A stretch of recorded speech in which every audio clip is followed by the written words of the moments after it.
Magandang araw kaibigan! Tuloy po kayo sa Felicidad's Channel. Sa mga kwento ng buhay at pag-ibig na hinalukay sa natatagong baul ni Felicidad. Pero bago po tayo magpatuloy, huwag niyo pong kalilimutan na i-like ang video, i-subscribe ang channel, at i-click ang notification bell para lagi kayong updated sa mga parating pa na upload.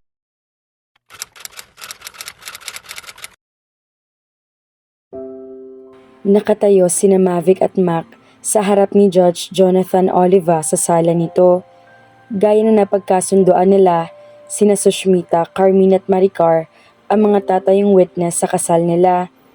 Dapat sana'y masaya si Mavic sa araw na iyon, pero mabigat ang dibdib niya dahil sa mga binitawang salita ni Orlando sa kanya. Hindi niya lubos maisip na ganoon pa lang iniisip nito sa kanya. Ang tanging hinangad lang naman niya ay mapanatili itong ligtas. Halos hindi siya makatulog at wala siyang ganang kumain sa sinabi nito na pinuputulan nito ang pagiging magkapatid nila. Do you take this man to be your lawfully wedded husband? Bahagya lang niya narinig ang sinabi ng judge. Napatingin siya rito at pagkatapos ay kay Mac. Gustong sumabog ng dibdib niya. Hindi niya maatim na maging dahilan para masaktan ang kanyang kapatid kahit gaano pa niya kamahal si Mac. I'm sorry, I'm not ready for this. Parang tinutusok ang dibdib niya habang sinasabi ang mga salitang iyon. Hindi niya matignan si Mac. Tumalikod siya at nagmamadaling lumabas ng silid na iyon. Hindi na siya bumalik sa apartment. Dumaratso siya sa bus terminal sa Buendia at shoulder bag lang ang bitbit na umuwi na siya sa Batangas. Doon ay mag-isa inilabas niya ang lahat ng sama ng loob niya sa buhay. A few days later, nakabuo siya ng plano. Pupunta siya sa tiyahin niya sa mother's side sa Bohol. She would lick her wounds there in solitude. Mavic, ayoko makialam sa iyo ha, pero hindi ka susugot dito nang walang dahilan kung wala nangyaring masama sa iyo. Are you alright? Yes, tita, tumatangong sagot ni Mavic sa kanyang tiyahin. Gusto ko lang muna mag-isa rito. Hindi naman gaanong matagal. Mga ilang linggo lang para makapag-isip ako. Si Orlando, ayos naman ba siya? Tumango siya. Well, dito ka na lang muna sa cottage. Inopen kasi namin sa public yung ancestral house. Maraming turist na pumupunta rito dahil okay itong beach resort natin. Maliit lang itong cottage, pero ito lang ang bakante sa ngayon. Kapag may umalis sa bahay, no, okay na ako dito tita. Mas gusto ko na dito na lang ako. Don't worry about me. Are you sure? Yes, tita. Baka magalit sa akin ang mga kapatid ko kapag nalamang dito ka nagstay. No, wala namang kailangan makaalam na naririto ako. Kung may tatawag, sabihin niyo na wala na lang ako rito, please. Kahit si Orlando. Kahit si Orlando. Well, tinitigan siya nito pero hindi na nagtanong pa. Okay, iiwan na kita rito. Tumawag ka lang na helper kapag may kailangan ka, okay? Nandito rin naman ako. Yes, tita. Thank you. Nang makaalis ito, pakiramdam niya pagod na pagod siya kahit wala naman siyang ginagawa sa loob ng ilang araw sa pagkukulong niya sa bahay nila sa Kalaka. Nahiga siya sa kama at saka tulalang tumanaw sa labas na malaking bintana. Niyakap niya ang kanyang sarili at hindi siya tuminag doon hanggang dumilim. Para nang masisiraan ng bait si Mac sa paghahanap kay Mavic. Nagpalipas siya ng 2 linggo pagkatapos siyang talikuran nito sa kanilang kasal. Wala siyang maramdamang galit dito, lalo pa nang malaman niya na nag-uusap pala ito at si Orlando bago sila ikasal. At dahil wala si Orlando sa City Hall, naisip niya na hindi naging maganda ang takbo ng usapang iyon. Pinabantayan na niya ang bahay ni Mavic, pati ng pwesto nito sa palengke ng Kalaka. Pero hindi ito nakikita roon. Para itong bulan naglaho at kahit sinong kamag-anak nitong tawagan niya ay wala nakakaalam kung nasaan ito. Hindi na siya makatulog sa pag-aalala rito. Sa kauna-unahang pagkakataon sa buhay niya ay nakaramdam siya ng tunay na galit. Nakasentro iyon kay Orlando pero hindi niya ito makompronta dahil hindi rin niya alam kung anong namagitan sa magkapatid para pagbintangan may kinalaman ito sa pagkawala ni Mavic. Nasa opisina siya, pero ang assistant niya nakikipag-usap sa mga kliyente nila. Hindi siya makapag-isip. Para siyang mababaliw sa pag-aalala kung ano na nangyari kay Mavic. Come home, darling. Give me even one single call. Tumingin siya sa kanyang cellphone. Kung sakasakali, ay iyon lang ang tanging connection niya sa babaeng pinakamamahal niya. Sir, nandito ho si Orlando Patis. Gusto raw niya kayong makausap. Napakorap siya. Hindi niya napansin pumasok ang kanyang sekretarya kung hindi pa nagsalita ito. Bakit daw? Sabi niya. Personal daw po. Nagdadalawang isip siya kung haharapin niya o hindi si Orlando. Pero naisip niya na baka may dala itong impormasyon tungkol kay Mavic. Sige, papasukin mo siya. Ani niyang umayos na upo at hinintay na pumasok ang bisita. Seryosong itsura ni Orlando na makaharap siya. Mukhang pumayat at palaging puyat ito. Binati siya nito at nakipagkamay sa kanya. Maupo ka, ani niya at hinintay na magsalita ito. Dumaan lang ako para magtanong kung may balita ka na kung nasaan si ate. Wala pa. Akala ko nga ikaw may balita kaya ka naririto. Wala. 2 weeks na siyang hindi nagpaparamdam sa akin. Napakagatlabi ito. Nabalitaan ko nangyari sa City Hall. I'm sorry. Hindi siya umimik. Hindi ko alam ang gagawin niya iyon dahil lang sa sinabi ko sa kanya. Galit lang ako noon. Masama ang loob ko. Pero hindi ko alam na saseryosohin iyon ng kapatid ko. Pasag ang tinig na paliwanag nito. Hindi pa rin siya kumibo. Inaway ko kasi siya. Pinagbintangan ko siyang mga agaw at kontrabida sa buhay ko. May crush kasi ako sa iyo at nagalit ako dahil pakiramdam ko ay inagaw ka niya sa akin. Nahurt din ako dahil iniliham niya ang relasyon ninyong dalawa sa akin. Napamaang siya rito at matagal bago nakahuma. Bumuga siya ng hangin. Kung may dapat sisihin sa bahaging iyon, ako iyon, sabi niya. Isinaalang-alang ng kapatid mo ang pamilya ko. Nakapaligid lang sila rito sa lugar natin, kaya hindi ko na huwag na lang muna namin i-disclose ang tungkol sa relasyon namin. I wanted to build a strong relationship with her first before I let my family know.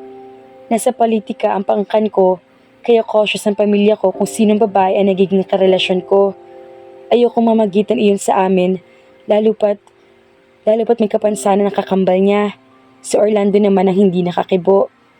I can't imagine what you could have said to your sister to terribly hurt her and to turn her back on me. Napapailing na wika niya. As far as I know, ikaw ang naging sentro ng mundo ng kapatid mo. Sinubukan niya mapunan ang mga bagay na kulang sa buhay mo. It even came to a point na ikaw na lang inisip niya sa takot na baka magkulang siya sa pangako niya sa mga magulang ninyo na hindi kanya pababayaan. Nasakal ako sa ginagawa niya. Admittedly, ginawa niya iyon. Pero nang dumating ka rito, hindi ba binigyan ka naman niya ng kalayaan na gusto mo? Kahit pa nahihirapan siya na magparuot pa rito sa kalaka. Ayaw niya na kapag may nangyaring masama sa iyo, wala kang matatakbuhang kapatid na nasa malapit. Hindi na naman ito kumibo. She loves you so much that the weight of your words overwhelmed her to the point that she turned her back on me. I know she loves me, but her sense of obligation to you is just too much. Hindi ko naman talaga gustong saktan siya. Ang akala ko ay typical na away lang iyon ng magkakapatid na huhupa rin. Pero nang lumaya siya, hindi ko alam kung anong gagawin ko. Nag-aalala ako sa kanya. Humikbi na ito. Well, that makes the two of us. Hindi napigil ang komento niya. I'm sorry. Wala kang kasalanan sa akin. Hindi ko alam kung may kasalanan ka sa kapatid mo. I just want to know where she is. Bumuntong hininga siya. Biglang tumunog ang cellphone nito. Tumayo siya at nagpa siyang lumabas ng opisina para mabigyan ito ng privacy na sagutin ang tawag dito. Pero napalingon siya nang marinig na binanggit nito ang pangalan ni Mavic. Nakita niya na patayo na rin ito. Sige, huwag niyo siyang paaalisin dyan. Huwag niyo siyang pababayaan, tita. First flight pa lang, nandyan ako. Huwag mong sasabihin sa kanya. Napalapit siya rito. Nilingon siya nito. Naiiyak na ito. Ang tita Rosa namin iyon sa Bohol. Siya iyong nakatira sa ancestral house ng mother namin doon. Nandoon daw si ate. Hindi raw kumakain at palagi lang tulala. Nag-aalala siya dahil palagi lang nagkukulong si ate sa cottage at umiiyak. I'll call up my travel agent. Magpapacharter ako ng flight ngayon din. Lumapit siya sa kanyang desk at hinanap ang telephone number ng travel agency sa kanyang cellphone. Umiyak si Orlando pero hindi muna niya ito pinansin. Nanginginig ang mga kamay habang hawak ang cellphone. Tila may mga paru-paro sa tiyan niya. Alalang-alala siya sa narinig sa nangyari kay Mavic. Nakaupo si Mavic sa wicker bench sa pinto ng cottage. 3:00 ng tanghali kaya tirik na tirik ang araw. Pagkatapos niya mag-swimming, ay naupo na lang siya roon habang nagpapatuyo ng katawan sa suot niyang bathing suit at umiinom ng coke in can. Iyon pa lang ang nailalaman niya sa kanyang tiyan. Blanko ang isip niya sa ibang bagay. Nakatitig lang siya sa asul na tubig at puting dalampasigan hanggang sa sumakit na ang mga mata niya sa sinag ng araw. Namanhid na siya. Dumating siya sa punto na wala siyang nararamdaman. Tamad na rin siyang kumilos. Kaya lang siya naoobligang kumain minsan ay dahil binabantayan siya ng kanyang tiyahin. Hanggat hindi niya ginagalaw ang pagkain, ito mismo ang personal na nagdadala sa kanya, ay hindi siya iniiwan ito. Hindi na niya ginaanong iniisip si Orlando, si Mac at ang naonsiyaming kasal na lang nila ang pumupuno sa kanyang isip. Siguradong galit na galit ito sa kanya. Siguradong masaya na rin si Orlando sa ginawa niya. Ipinilig niya ang kanyang ulo. Ayaw na niya mag-isip. Napapagod na siya. Hirap na siya. Ang tagal-tagal kitang ipinahanap. Naririto ka lang pala. Napatingin siya sa gilid ng cottage. Napaawang ang mga labi niya na makita nakatayo roon si Mac. Natulala siya sa loob na mahabang sandali. Na makabawi ay ipinilig niya ang kanyang ulo. Sigurado siyang ilisyon lang niya iyon dahil sa gutom kung hindi man sa labis sa pagnanais na makita ito. Nagsalita ulit si Mac. Hindi mo man lang ba ako i-welcome, darling? Mac, parang kinalawang ang boses niya dahil sa hindi madalas sa paggamit niya iyon. Mavic, lumapit ito sa kanya. Napatayo siya. Sa kaniya na malayan ang pagbukal na masaganang luha mula sa kanyang mga mata. Niyakap siya nito ng sobrang higpit. Ano bang ginagawa mo, Mavic? Basag ang tinig na sabi nito.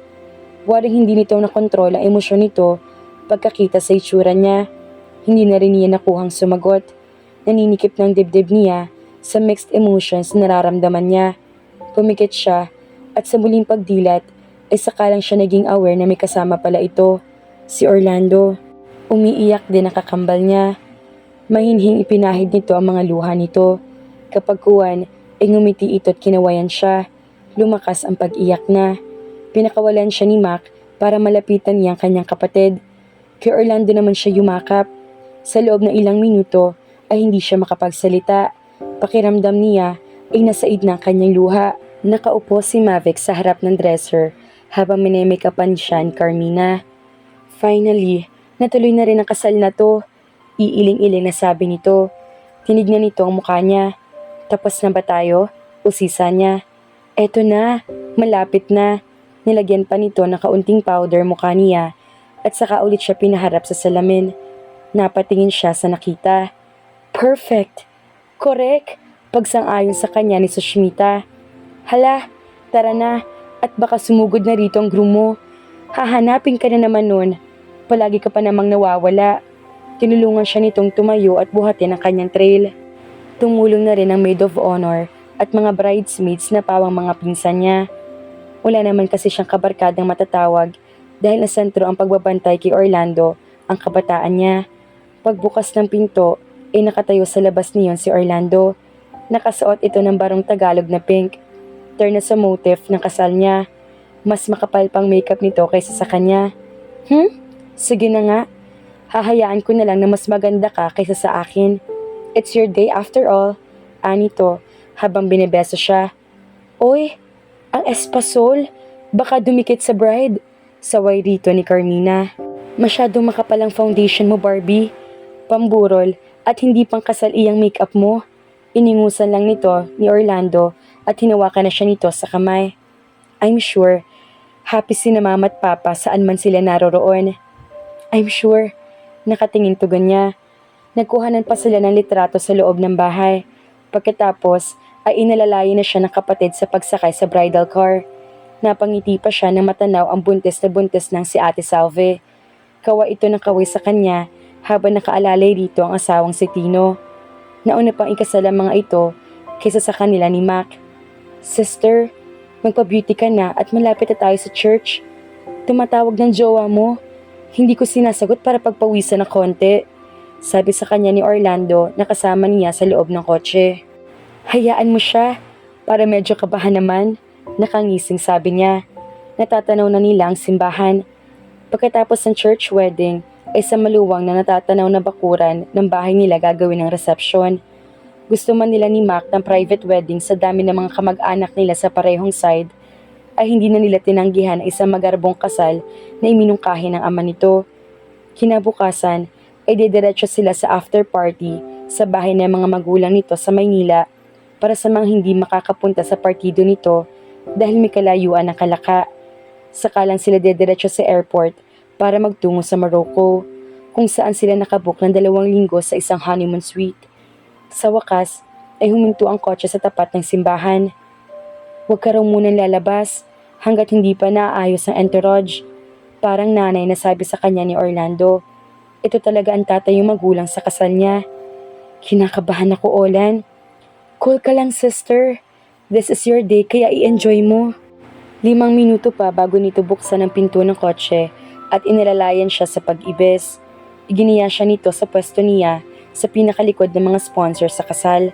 Nang marinig niya ang wedding march song, gusto na naman niyang lumuha. Oh, ang maskara mo kakalat!